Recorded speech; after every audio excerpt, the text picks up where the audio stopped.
The reason I joined is really this hive mind, of just these people that feel about the world like I do and feel about their business like I do and want to create something different in their business and in their life and break out of the kind of rat wheel, hamster wheel, 9 to 5 sort of thing. Mm-hmm. Me so much, and everyone that I've met from 6 years ago all the way on, it's just been an incredible resource of people who are really doing amazing things in their business. So it's been amazing for the networking piece, for the mindset piece, for just having these little masterminds with people and the accountability. I mean, all of it, it's just been amazing.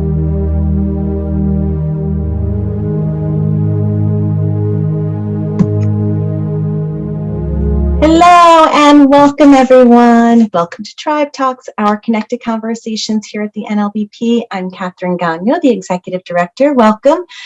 Each week we feature various members of the NLBP where we get to hear about their personal plus professional journey and how NLBP has made an impact on their journey thus far. So thrilled today for our member, Annmarie Cantrell, who's going to join us.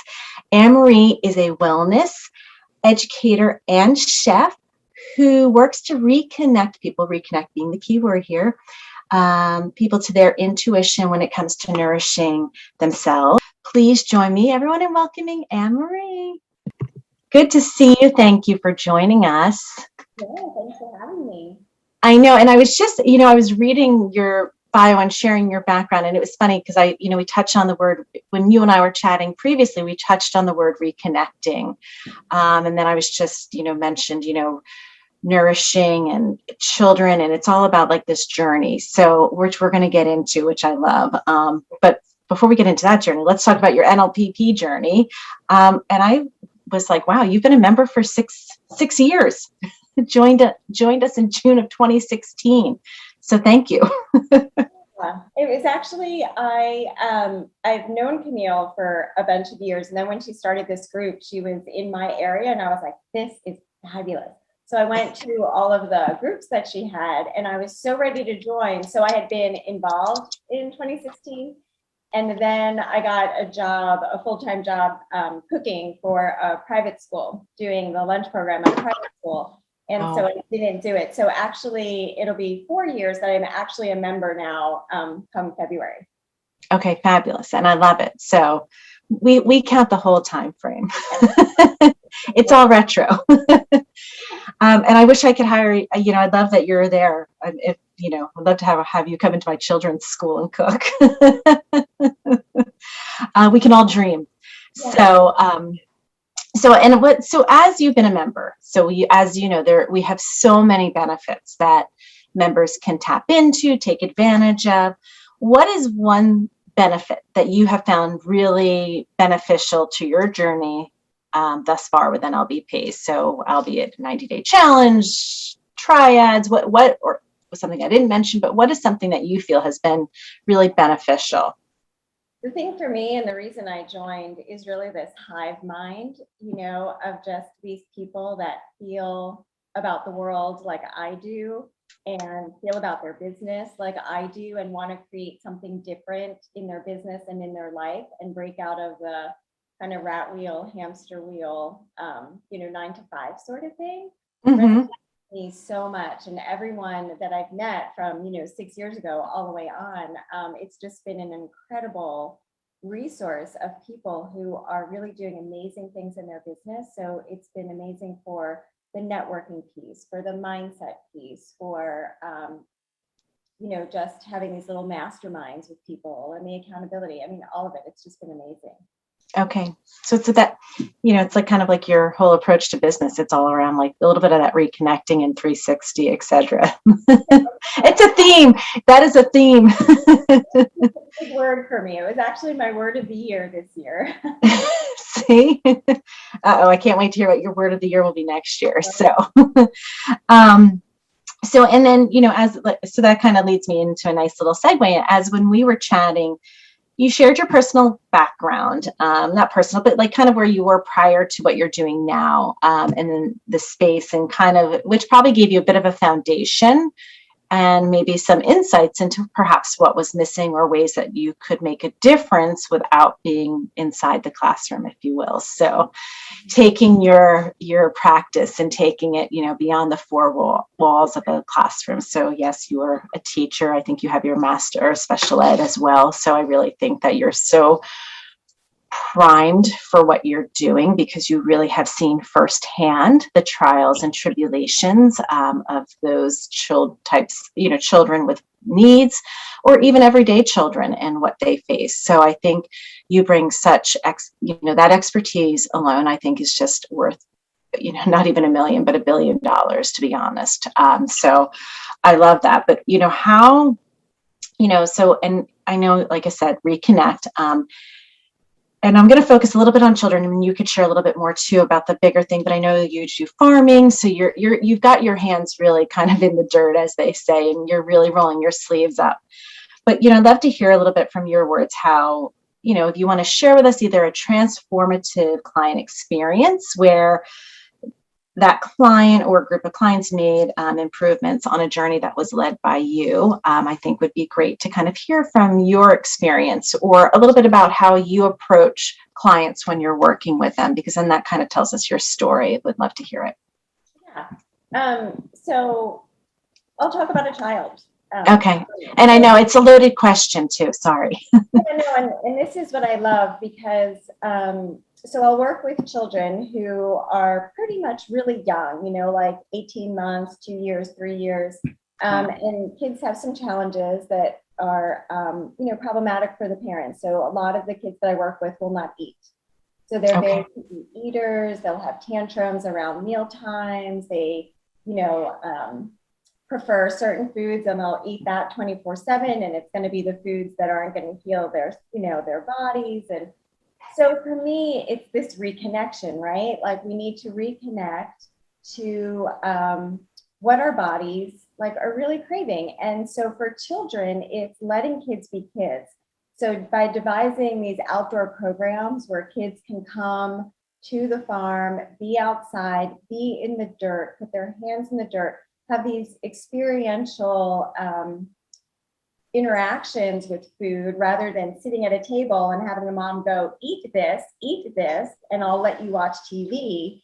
It's like, how do we do it so that we let kids be kids and take the pressure off and have them guide us as to what they're really needing? And so for me, it's this balance of working with the kids and then also teaching the families that.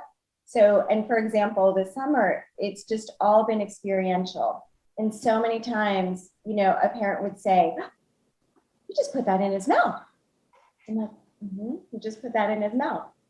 He's never done that. He's never eaten that before. And I was like, right, because we're setting up this experience for him that is completely different. And he's his own little leader right now. And so things like that, and having parents see that, and really just embracing all of the child and what the child brings to the table with their needs too, and how to work through that. So that's the one thing I love to hear. And I saw it so much this summer. Parents are going, they've never eaten out before. And it's like, well, they had their hand in it, literally had their hand in it, from harvesting it to chopping it to putting it in a pan to putting it on their plate and putting it in their mouth.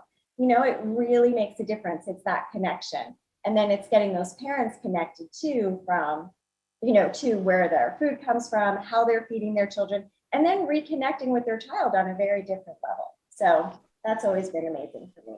I love that. And I have a child who perhaps was one of those types of eaters where probably had a diet of, pasta and zucchini for every dinner for a year. And I'll be honest, it wasn't the worst diet. The zucchini was my saving grace.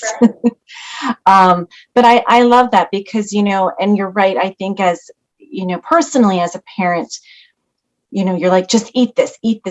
And I never thought, and I did get a little bit better. I think, I did start to just put not a lot all at once, but different foods on the tray, if you will, so whether it be a piece of banana or whatever it might have been, just to get the exposure. And so how do you, and I have a question because this I think is a challenge for a lot of individuals. So one thing to get them to eat, but when it comes to different textures, how do you even navigate that with children? Because that's a hard one. I mean, either they spit it out, but my son doesn't like cake, and I realize now it must be a texture component for him personally. Like, he must not like the texture of a sponge cake, which I think is just crazy. But he doesn't eat cake. Ice cream cake, 2 thumbs up. But so how do you even recognize that when they're so young? Or so I'd love to hear how you navigate that a little bit. I think that's a good question that a lot of people are challenged with. It's a good question, and it's a big part of the issue. And you know, recognizing it is basically through children's behaviors. Okay. So there are some kids that are so extremely sensitive that as soon as, like, mashed potatoes, right, something that's like kind of gooey and, you know, like, and they just can't fathom putting that in their mouth. As soon as it gets onto the table, these children will gag or throw up, right? Wow. That Okay. is like an extreme sensory reaction. And so then it's just working with that. So what I do, and why these programs are so great, is because again, it's all experiential, right? So we're playing with those sorts of textures outside in the open with other kids. Put your hand in it, put a finger in it, put a toe in it. Let's get it on your arm. Let's see if we can get it on your cheek. Let's see if we can get it on your lip. Let's see if we can get it on your tongue. I'm not forcing you to eat it. Let's just play. So it becomes this desensitization Okay. of those sensory experiences.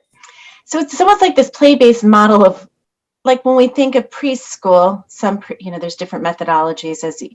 I mean, I'm very just on the surface, but you could speak, you know this better than anyone else with your background. It's almost like this play-based model, but play-based for food. Like, because I think of play-based, like when you're play-based learning, you're learning through playing, right? It's the whole idea of this experience. Mm-hmm. And so you basically have taken that, but taken it for the food component. And we hear so much more in today's environment. Oh, my child's a picky eater, or they're this, they're this, they're this. So you really help provide almost like a reconnection, but almost like a roadmap, it sounds like, for these families. Yeah, and then, like, once you can get in there, however way, then it becomes working more kind of one-on-one with the family to do that scaffolding. Okay. So it's like, okay, now I want my child to go gluten-free. How am I going to do that when all he eats is toast? Well, we do it step by step by step by step. But for me, it's really about taking the stress off the parent and the stress off the child, because, what does that do to a relationship? And kids can sense when their parents are stressed. Oh, yeah. And even if you have a great face on inside, you're dying, then please take a bite, because food is so emotional, right? And our reactions are so visceral. And as a parent, if you can't feed your child, what kind of a parent are you? Right. So in this work, it's taking all of that away. You are an amazing parent. We're just going to reconnect you to your child who has these needs. We're going to do it as stress-free as possible. And then we're going to scaffold and see, how your child responds. So yeah, I love the work. Well, and I love how you transition from this, from being in a classroom to being on a farm. It's really, talk about going back to your roots or going back to roots. I really love that. And I almost want to, I want to book you, and I want to be your publicist, and I want to put you in like every classroom and every PTA should know about you. I don't know, because I wish people knew, like, I wish I would have had you as a resource when my children were younger. And because we know that this is, and I don't know statistics, but I were guessing it probably affects 90% of the population has at least once in their life said, my child will not eat, or they have challenges, picky eaters, we call it, whatever you might want to call it. But if there was this approach, and it can be short-term, long-term, but to give the skills for parents and to empower them to help be their guide to their children in such a meaningful and impactful way. I'm sorry, we're having this conversation now. And that's my goal too, is sort of create these models, right, that can be taken into like these pods or at school or whatever they're called now, and work with schools to create gardens, and have the kids go out there and have it all be part of the curriculum, and really bring these kids in and give them these experiences early on, because that's what it's about. Right. Well, I love what you do, and I'm just thrilled, and we're doing these tribe talks so we can share your journey, the NLBP journey. So hopefully we can just, it'll I don't think there's anyone else that in our membership actually, or within our community that does what you do. I'm sure there's others out in the industry, but am I right in saying that? Yeah, I'm not sure, honestly. Yeah, and I think it is really unique, and I'm sure you work with adults as well, but I think the children part is where a lot of people have that connection and can really say, oh, wow, I'm there and I need that support. So I love that you have this offer first and foremost. And, before, because we don't want to, I could keep going on first off. But before we even conclude, and I think I know one of your words already, but we kind of every end of our tribe talks, we conclude with 3 words that you would use to describe NLBP and or kind of your experience with NLBP. So it doesn't necessarily, or if you were talking to a colleague, how would you describe NLBP to that person? Well, the first word that really pops into my mind is heartful. Okay. I think that Camille, as the director of NLBP, is very heartful and brought this vision, to the group, which I think has just emanated so amazingly well. So the group, yes, is heartful. I think it's incredibly innovative. There's no other groups out there that are doing this kind of work in terms of the networking piece and helping people with the business building piece and all of the little minutia that goes along with that and the mindset. And I think it's really groundbreaking. Like, I'm really excited for this next year because I think in my mind, I feel like all these outside systems are starting to crumble. And so like all of us involved in NLBP really have this opportunity to create something new and amazing and fabulous, as that's without going into fear of like, oh, I'm losing this and this. No, we're just creating something new. And I think that's kind of this hive mind of everyone who's involved is like, we want to create something really new, really big for our businesses, but for our community. Right. No, and I love that. And I think you really, oh, okay, you might become a new ambassador. I love that. And I do think you're right. I think, with everything that is happening in the world with COVID or whatever it may be, but I think it's also really, there's a lot of silver linings. And I think it has really shed light on, I call it the wellness, healing arts, however you want to describe this overall community, holistic. People use different terminology. But I think there's going to be it's going to be a groundswell. And if, it's going to really start to pick up. And if it hasn't already, because people really understand the value and the importance of tapping into resources and individuals like yourselves. But what I love that, at NLBP, we not just have these individuals who have these specific skill sets, resources, but it's a whole community. So I know that you all do tap one another. If you see a client who may need something, you say, I've got a great person I can connect you with. And I think that's part of this whole idea of keeping connecting, reconnecting, taking your word as you've used it. So I love that. So, I just want to say we're honored and really thankful that you are a member. We appreciate, first off, the insights that you've shared and just all the value that you bring to us. And I love that I found on your website, and I think I shared this with you. I'm going to end with the words from your the words that are, I think, a beautiful way to conclude our conversation. And these, not mine. So this work is really about how to have fulfilling relationships with your food, with yourself, and with your family so that you can achieve better health, stronger bodies, and create a more vibrant life. Really brilliant. Simple but brilliant. And you can also connect, if anyone would love to, and I think everyone should, with Annmarie via our NLB public directory. And she's also got a great website, which is www.Cucina-verde.com. So, Annmarie, I just want to say thank you.